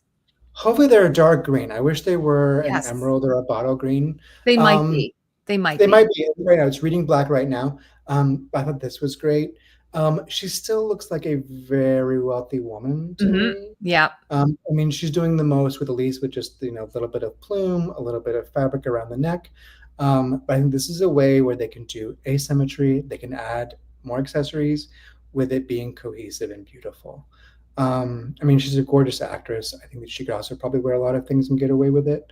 I was glad she came back. I wish she'd stuck around. I wish that was Me too, rather than sending her off. sending her off so quickly for no reason. I mean, we did get a little bit of an Oscar redemption arc with it. I'm glad they made their peace. But yeah, I wish that maybe she had been able to come in somehow and stick around in a way that was more meaningful. For me, here's an example of, like, I don't know if they have an opportunity to go check out the set. This green color looks so beautiful against that red. Obviously, it's like, it's complementary. It pops so nicely. Here's the picture of the maker. This is just about like a rear view of it. But they combine all kinds of different pleating and stuff like that. But this is made on their Instagram. So do I have it here? Oh, I don't have it. Oh, I mean, this is gorgeous. Kudos. Sorry, Eurico. Do you know them? They're out of New York. Not. I will definitely be adding them to my favorite list. Yeah. I do wish there wasn't a center back seam of that top layer of it. Yeah. But the pleats work here, the draping works here, all the material works here for me. Again, I think it is just slightly too precious for this actor, considering her circumstances, but it's lovely. My thought behind it is it might have been one of her original grifter dresses. Maybe she's just repeating it in different ways. Yeah, that's sort of what I say. Like, when someone does have a smaller bust, this is a way to add on in a way that is organic and not put a lot of padding. This is the silhouette that Marian should be in. Absolutely. And that sort of like creased, that creasing draped look was very, very popular from some of the plates I've seen. And then here's another one. We have the zigzags going up the board. It is beautiful. Yeah. And then this is her going away, like her travel look. And again, I have a hard time with daytime sheen. So I don't know why that was the choice here. And again, it's all one piece instead of being layers. So I do wish that it was a more practical travel outfit, but it is a beautifully designed dress. The hat here maybe is a little too, what am I thinking of? It reminds me of plume. It reminds me of Gigi. I don't know if you've ever seen Gigi. Maybe it's a little Gigi. Yeah. To me, it's giving a little bit Centurion. So I think that she could have had but I think were flowers or feathers something she could repurpose. Again, I think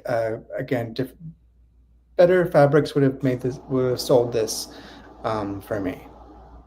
Yeah. So I just wanted to shout out cotton. Oh yeah, I know.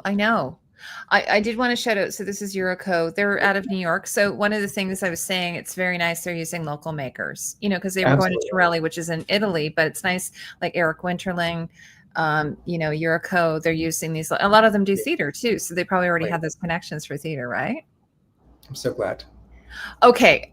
This one, I don't know how everyone feels about it. Okay. This might be me. Um, I just want to see what a few people are saying. They offered her. Oh yeah, she made a comment that by dressing more stylish, she gets paid more. Oh, okay, that's okay. Thanks, Bex. So that's what I guess that's what I thought is that maybe she's yeah, because so she's serving these gentlemen. It's a gentleman's ill Right, and repute. she is someone who is able to slide into high society well, and so obviously that's the allure, and that's right. What do we say in Gypsy? Everyone's got to get a gimmick. That's her gimmick. So she is offering the refined upper class experience. By the way, this actress, she's married to Justin Theroux. You know So, who used to be with yeah, them? we had to look this up. So we're so glad that she's back. Yes. What has she been doing? And then we found out that she was married to Justin. Yeah, I was just looking, like I was looking her up, and then I don't know, I usually don't get into that whole thing, but I just thought it was curious. It's nice to know. Nice to know. He can exactly. be a good addition to the show. Also, I think he and Trey and Daddy could go head to head on something for sure. No, this is the one I wanted to ask you about. So from the ball, Mrs. Astor. Sorry, let me just find So it this here. is her grand reveal, right? Her grand hiding in the house. Yes, she's let me just find it. Sorry, we don't know if she's coming or not. She's not coming. She's not coming. She's not coming. Coming. Oh, here she is. Okay. Well, first off, I have this one. This is like a day look for her. Again, this is it looks like cotton. This one looks like cotton. This is a cotton. I'm glad this is something that she would wear around the house. It is just a fitting issue with the sleeves for me. Yeah, I know. It's like a Juliet cap sleeve, but it just which right? I absolutely love. And I do wish that the swathing had dropped a little bit lower, towards mid thigh on that. I think it would have balanced her out a little bit better. But she is very regal with her ruff there. And I'm actually I'm enjoying her hair more here too. Yeah, I would say from a costume standpoint, she's a little bit more. She's in her waning days as the grand dame of society. So putting her in a more desaturated, slightly more dated look is on point here. I kind of thought it was a bit refreshing because a lot of her costumes are like gold brocade and heavy and everything, and I was just like, oh, like they always feel so heavy. I mean, I know they're trying to create that difference between the new guard and the old guard, but it's just so nice to see her in something slightly fresh. I do wonder if they chose this because to show her change, like she is starting to, like she's fighting the future, right? Yeah. But I think she is sort of softening up too, especially because she has this is oftentimes what happens. You have a loved one who is, going to be outed from society, or not? Is it outed? Well, pushing what your standards are. Yeah. Because it's finally happening close to home. Yes. Okay. So this is what I want to ask you. Yeah. Okay. Now, I loved her daughter's dress. What did you think of Mrs. Astor's dress? Again, I enjoyed it. I did enjoy it. I think it was nice for her to come in, kind of have this last hurrah. And I think actually she looks lovely here. It's one of the first times I've see her less. Usually she can be a little harsh. Yeah, they have her hair off her face now. Have you noticed that they used to do these little ringlets? So, yeah, this is so much better for her. Absolutely, she's one of the most beautiful people on the planet. Yeah, I've worked with Dawn. I absolutely agree. Yeah, she's what a dream. Yeah. So to see that,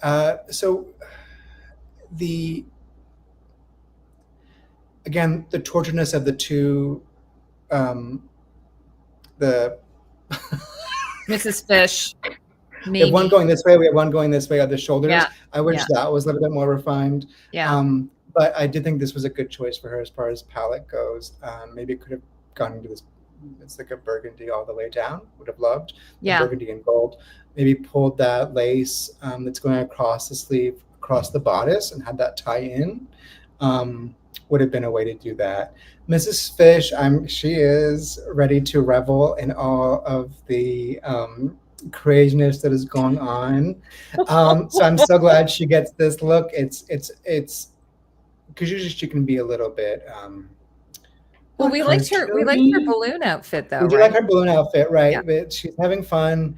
I do wish the swath, again, was coming up a little bit higher across her hips, for balance sake, because it's kind of cutting her off there. But yes, thank you, Mrs. Fish. And now we need to get Mrs. Fish and Ward back together, I know. so we can have our little trio.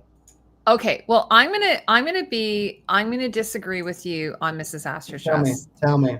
Well, okay, you know what it was? She comes in, like, we do see the back. I think the back is really spectacular, but when they reveal the front, and they don't, like, it showed it much lower, that showed her bodice, and then she had this weird jewelry thing on it. Like I don't know what that was, like a giant a necklace that runs straight down the front. I don't know. And I was like, what is going on? Now, I do like her necklace. It actually reminds me of a Chanel necklace that it was in the Barbie movie. I do wish the velvet was maybe like covering the base of the entire top. Necklace, that whole. And then Mrs. Fish. And I'm saying this as someone who's a curvier person. I feel like that the swag just adds extra bulk. I don't know. I'm not exactly sure what the answer is. They have a lot like, I know she has, maybe they didn't want to have her upper arms exposed, but it feels like there's too much weight there for it. And I'm just thinking, just imagining she must just be dying in all this weight. So I would have liked to see, because we've seen her in some very pretty day looks, and I would have liked to have seen her in something a little less heavy, oppressive. Okay, so this is where I was okay with it because it was so different to me, and I wouldn't have done it, but I did enjoy it. But I do feel like if they'd raised that swath up, where it's coming, more over the pubis and down to the thigh, we're having the green recede, and then that Banyo said, Chanel said, take at least one thing off. So maybe they would at least take that weird brooch off the front of her bodice. She's wearing a bracelet, earrings, tiara, necklace. Maybe it's just all too much. And again, I have to get a close of it, but it does feel almost like Egyptian in a way that's like a hieroglyphics. But I think maybe if the mauve matched the lace, that lighter color would have been less harsh on Mrs. Fish. So because I love Mrs. Fish, and I get people who say, why are you talking about Mrs. Fish? And I'm like, I know, I'm so sorry, I should be, because I do really appreciate like her character. She's a great character. She's a great character. We don't get to see her full length a lot. I mean, that's part of it. So I don't want to diss her. Here's actually a picture of Dr. Kirkland, by the way, one of his lovely suits, which again are made in. I found the maker. They make them in Toronto, in New York City. So that's the wonderful tailor. It's a nice herringbone to give you a little bit of a texture in there. I think is great. Again, his accessories are just on point. You have that diamond. You have a diamond here. You have a diamond on his watch fob. I like that the bowler is just tying into the trim of that chocolate. It's just everything. Really the men's costumes are definitely, and when you show also just they've got some people wearing caps, some people wearing bowlers, some people even I noticed Peggy, she likes to wear little straw boaters, like that's. I did not love this hat. I remember popping this on and thinking, that's a choice. Well, I was watching this thing, by the way, about the bird population took a hit. Like depleting. Period. Oh my gosh! Like these beautiful exotic birds, because all of the we loved them. We just wanted to wear all of pheasants and things like that. Oh my gosh! Actually, I don't even know what they do on the show, because when I did a review of House of the Dragon, and they're not. I don't know if you've had this experience, Jed. Yeah. They will not use any fur, even if it's vintage. So maybe you can tell me what's the deal with using feathers? I think this is a matter of choice. Feathers I've not come across, generally because that can be humanely sourced, I think. Or like peacocks and things like that. I think they can. So they fall off, or ostriches. I will say I worked with Trish Somerville, and she did the series C on Apple, which is all. I think she had developed a whole connections of indigenous peoples who were either caring for or I want to say finding roadkill, or almost had already died. No, that's a thing for sure. Yeah, it's a thing. because I mean, honestly, out of Trish Somerville is one of the biggest hearted people in the world. So for her to use fur, that was a huge sticking point. And I think that's how we should treat everything. Again, just from the manufacturer, people who are making the artisans and treating them well, to the way we're sourcing these things. Mhm. There's so much waste in our industry that when we can't do things like that. But I have signed contracts where I will not show any natural materials like that. I won't, so some places have just a standing clause that is Mhm. not what they do. And it comes out in ways you don't even think about, because I was like trying to use teeth, and that's something too, like, no, we cannot use a real teeth. It has to be resin. So it's just one more thing to think about. I know it's a lot. Like even, I was at the museum yesterday, and first off, like a lot of dyes come from animals, right? Like from Animals. snails or from Mhm. beetles and things like that. So with dyes, and then they had actually a bunch of birds that were, Yeah. dead birds. And I asked, I was with my stepmother who works there, and she said, "Oh, they're actually usually birds that have slammed into buildings." Yeah. That like they're yeah. So they would never. They're always or butterflies or anything like that. They usually. It's something that has already naturally died, so they Yeah. don't. We'll just preserve it and honor it Yeah, as our, exactly. you know, And then our they own do. They preserve resources. them. On that note too, the first time I even discovered all this was when I was doing research on Hawaii. There's a good book about that, and like the indigenous Hawaiians and their clothing, all made out of birds. And then there's a new series, God of War, I want to see not that. God of That's War, what. Yeah, it's on Apple, right? Is that on the one Apple. with Yeah, and so their it's feathers, also I on think that is C? something that is, yeah, Yeah. beautiful. By the way, my friend Alicia, who's not here, or she's not in the chat, or she loved the show C. And I didn't realize that was Trisha, because I love Trisha, Oh because of my course she did the Hunger Games, which I love. I don't know if she's doing the new one. I know she did the recent she's not. I don't think so, but I don't know for Oh, sure. that's too bad. And she did Westworld, which I love as well. So she did the Absolutely. pilot. What was And it she like? did Weapons. So if you've in the theaters now, Oh my Weapons. God, I have to go see Weapons. So what can I ask you? What's it like working with Trisha Somerville? You're Uh, allowed to tell me. Really, one of the kindest people I've worked with. Very gracious, very willing to get in there. I mean, so my job on Weapons was, no spoilers, but I was definitely getting a lot of people bloody, and she was there with us, helping us, artisanally paint everybody with blood splatters, and she is someone who really thinks things through, and um, just a big heart, big mind, and has done so much that she pulls from. She's definitely god tier costume designer in my opinion. But yeah, go see Weapons if you can handle it. Yes, I'm going to. It's funny, my chiropractor, she said she went to see it. She didn't know what it was about. She just went to Ooh, see it. She didn't know it was rough. a horror movie. Yeah, yeah. And I'm like, oh my God, like, not going in there, because I actually watched Barbarian. I knew it was a horror movie, but I loved that I didn't know anything about it when I watched Yeah. it. Did you work on Barbarian as well? I did not. I did not. Okay. So Have you seen the movie though? yes. So and Oh, Zach Bex Eggers is is one of the greatest directors I've worked with too. yes. So yeah, be prepared. I knew, because I knew what happened. I really did not know how it was going to play, and it did exceed my expectations, and I'm always thrilled whenever that's the case.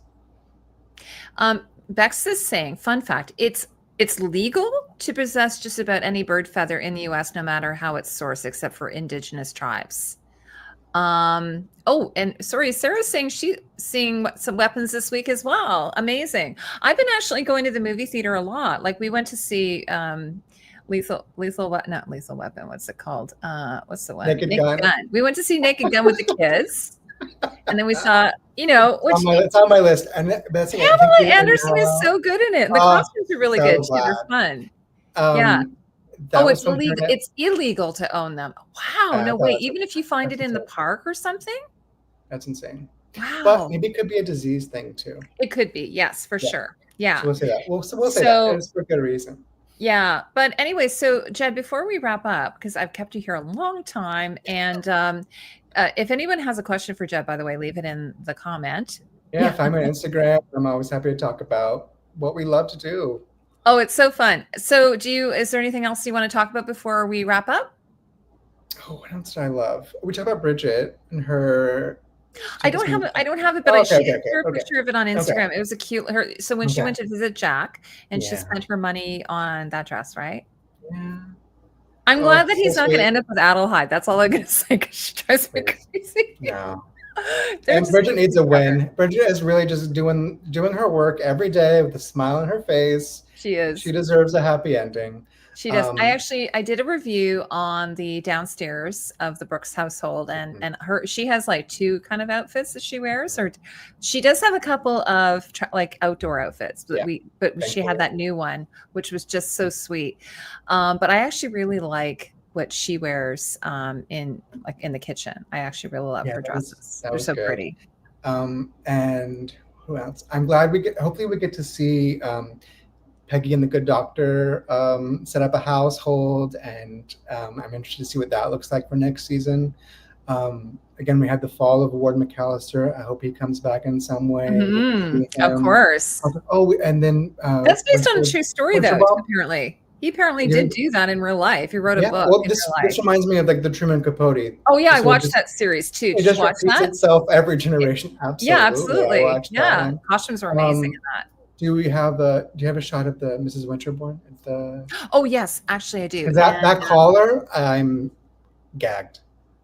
That was one of the most beautiful things I saw on the show, I think. And that one is made by Eric Winterling. For you, Eric. Yeah. Do you know him, by the way? I know, but by name, by reputation, but not personally. I had him. He came on my live stream that we did, and I just basically gushed over everything he made. And I have to tell you, he has a lot of it up on his beautiful website. If you go to how I actually he came on my radar is he did the Marvelous Mrs. Maisel, which I am a huge fan of the costumes in that. And so he has like just a gorgeous, like, what do you call it? Portfolio of all of his work on there. Now she's wearing the leather gloves as well. Those have sort of popped up this season. I mean, again, it's summertime, so I don't know if that's appropriate, but this character, please give her leather. Like she needs that. Absolutely. Age. I think she's a dom. So well. Yeah, she's a dom. We'll call her our society dom. Yes. The two of them together are going to be a force to be reckoned with, and I am so glad for that. Yeah. So did I not? Oh, I didn't bring the okay. I'm going to be doing a video, but if you go to Eric Winterling's Instagram page, he has all the behind the scenes making this dress. It's one that's like she's one like it's like a curled collar with a long edges. That was my favorite. Yeah, and Kelly Kieran, I think her name is. I love her. I think she's so great. She's playing that right down the middle, like you don't know, and I'm here for it. And this is what the show should be to me. It's that joy of that, like the scheming and stuff. And we're getting, our Downton friends. I forget their names, the downstairs schemers. We're getting that back in play in a way that feels really organic and not just copy and paste of an archetype of, the gay man and the bitchy woman climbing their way up in society. But, that's what we do.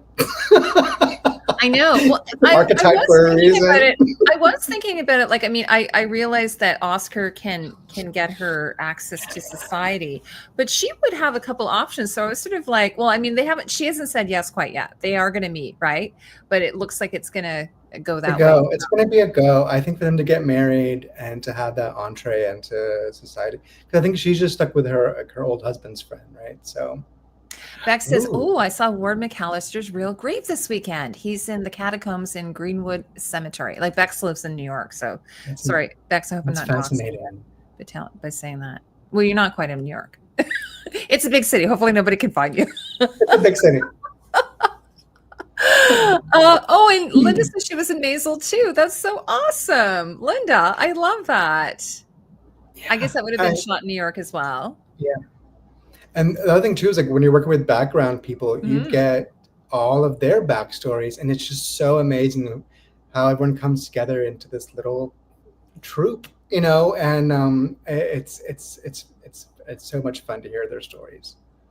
Now, one thing Jen and I have talked about, Jen, we should definitely do this. We should do this maybe in the fall. This could be our fall project. We've been Okay. talking about doing Rain. So Yeah. maybe we could do a rewatch on Rain. I think it's only 3 seasons, if I Okay. recall. And then we can come back. Maybe we can do one season at a time or something. What do you think of that? Would that be a blast? Yeah, well, I've also been gearing up for Stranger Things. I don't know how you are Yeah. on that. So I just started a rewatch of Stranger Things because Yes. it's like Thanksgiving, Christmas, New Year's, all that's hitting.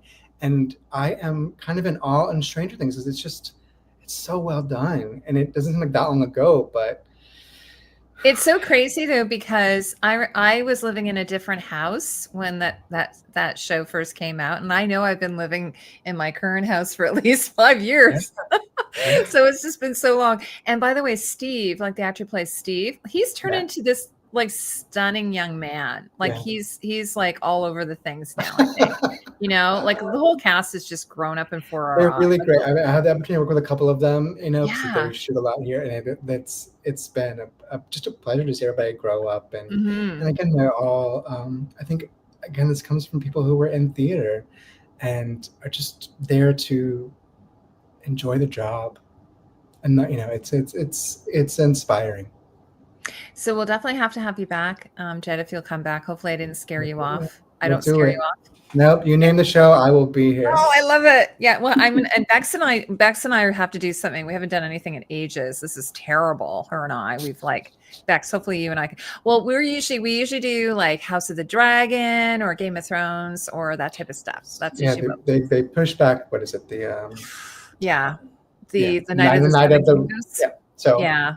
It's soon we'll get something. Yeah, Um, someone posted something the other day of all these shows that are being worked on, like all these Game of Thrones, like George R. R. Martin properties, and I'm like, wait, like, when are these coming out? Sorry, there's all these shows that's supposed to be. Yes, Duncan Egg for sure. We're gonna do Duncan Good Egg. night.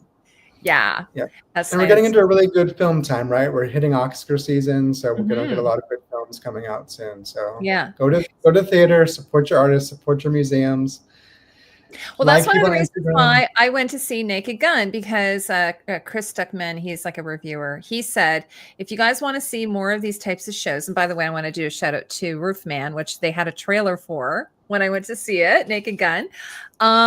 He was saying, if you guys want to support this type of thing, go out to see it in the theater. And then that tells them that you want to see it. So we went to see Fantastic Four. We went to see Superman. I saw it on IMAX. So we're trying to really like, and even if you go like in Canada, we have Cheap Tuesdays. So if you go Cheap Tuesdays, Mhm. it's great. It's actually like a fraction of what you would normally pay.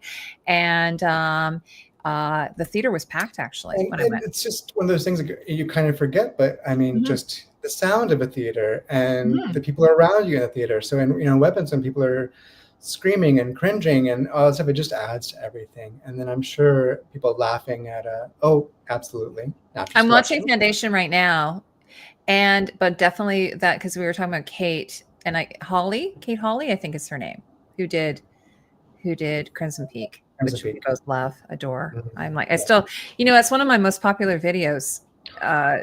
Crimson Peak. I didn't think that many people saw it, but apparently it's cult favorite. And Yeah, I mean, then you swing for the fences and you get a home oh, run, and that's just what we're oh trying to yeah. do every time instead of just getting So through.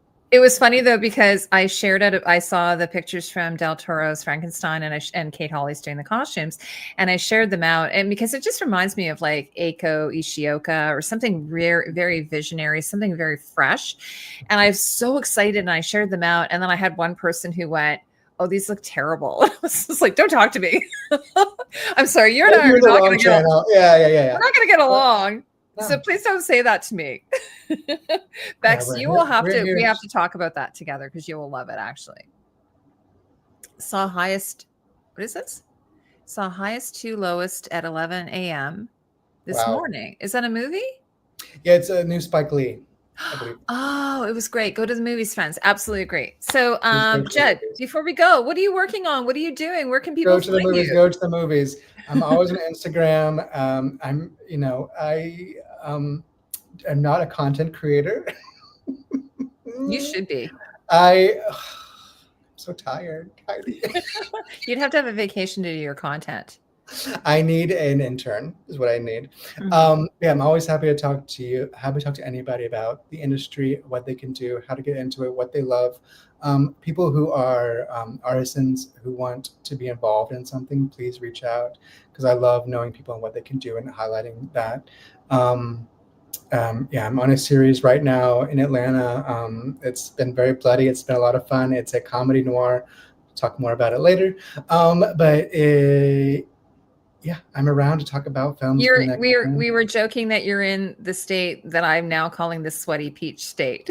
Yeah, Because sweaty it's so peach. steamy. Yeah, we all have it. We all have a sweaty peach by the end of like 9:30. Yeah. So keep an eye out for Roofman. Weapons in theaters now. Yes. I worked on, and then Roofman coming, I think October 8th. Yeah.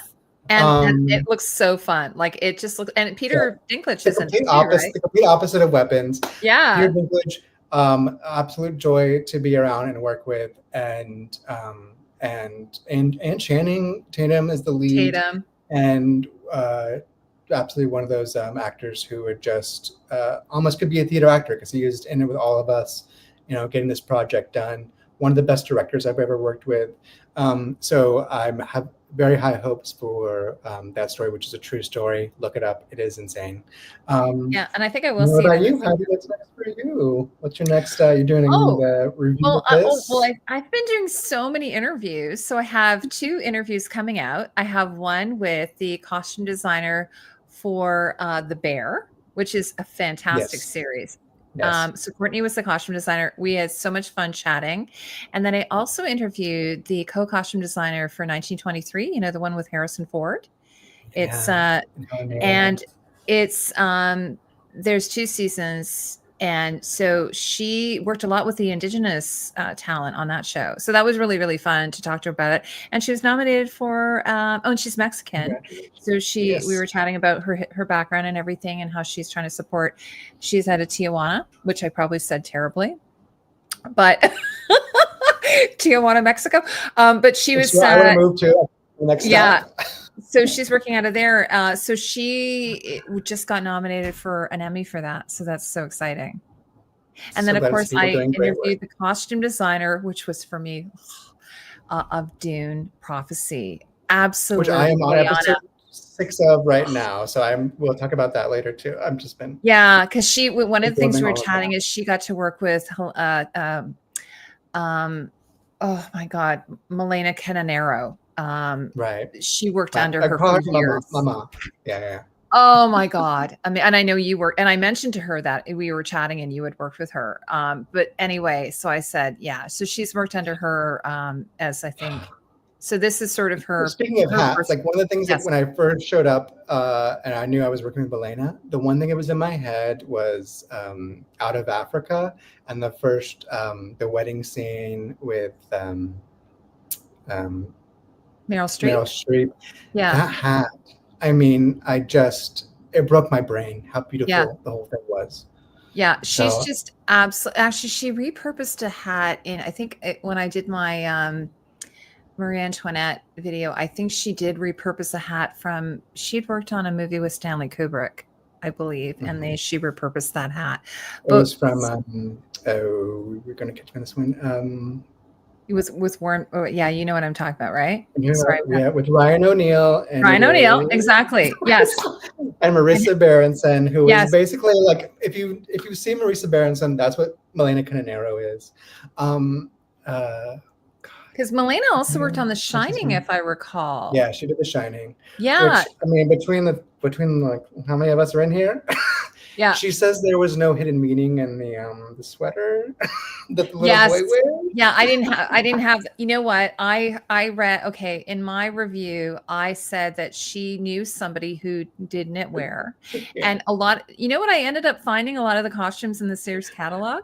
Yeah. Which was so fun. It was kind of like. I mean, it's the reality of it. It was the reality. She was trying to represent like what would have. Oh, thank you, Natural Barry Lyndon. Thank you so much. Anyway, she's like, I kowtow to her. I'm like, when I said to Megalopolis, which I have to say, please, folks, like, even if it's like, it's one of those, if you consider it a failure, it's a gorgeous failure.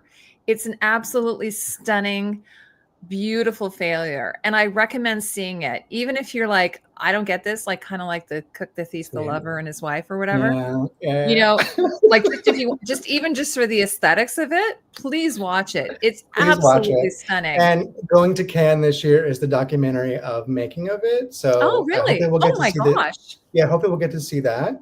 Yes. And then that will give you a new perspective on everything that happened to get it to where it ended up being on the screen, which was But I insane. actually I thought the costumes were absolutely amazing. So anyway, I mean, shout out she's to the fellas of meticulous. you She's who absolutely meticulous. But that's one of those things that you learn from every person you work with, and she has a criteria that she meets now, and it's not dependent on anybody else. It is her personal standards. And I Yeah. will say also, if you like a little bit of horror and you like Melina Cananero, check out